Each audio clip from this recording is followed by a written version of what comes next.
Brought to you by Global St. Angelo's Venture Funding.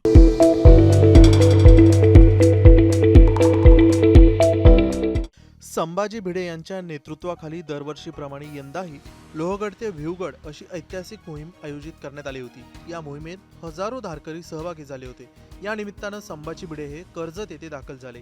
त्यानंतर पत्रकारांशी संवाद साधताना त्यांनी आमदार महेंद्र थोरवे यांच्या कार्याचं कौतुक करताना लवासा प्रकल्पाबाबत भाष्य केले। संभाजी भिडे यांनी लवासा प्रकल्पात मोठ्या प्रमाणावर भ्रष्टाचार झाल्याचा आरोप करत या प्रकरणाची सखोल माहिती घ्या असा सल्ला दिला। यानंतर संभाजी भिडे यांनी राष्ट्रवादी काँग्रेसचे अध्यक्ष शरद पवार यांच्यावर अतिशय तीव्र शब्दात टीका केली। त्यांच्या या वक्तव्यामुळे राजकीय वर्तुळात मोठी खळबळ उडाली असून या वक्तव्याचे पडसाद राज्याच्या राजकारणात उमटण्याची शक्यता व्यक्त केली जात आहे। नेमकं संभाजी भिडे काय म्हणाले आहेत तुम्हीच पहा। सगळी चौकशीची कागदपत्र पवारांना पोहोचव। पवारांचंच आहे ना ते पवार साहेबांचंच आहे ना लवासा। मग चौकशी जाणं नको होईल ना।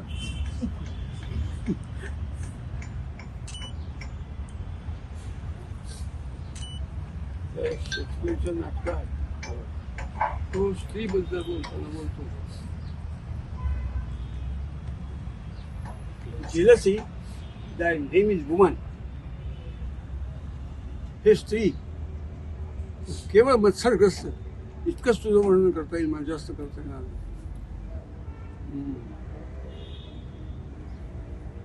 पवारांचं वर्णन फक्त देशद्रोह, तुझे नाव पवार आणि जातिवंत देशात तो बदमाश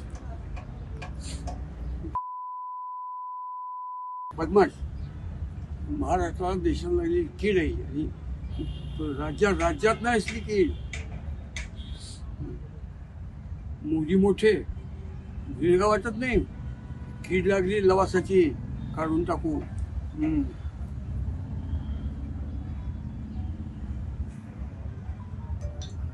दरम्यान संभाजी भिडे यांच्या वक्तव्यानंतर शरद पवार किंवा राष्ट्रवादी काँग्रेस पक्षाकडून अद्याप कोणतीही अधिकृत प्रतिक्रिया समोर आलेली नाही।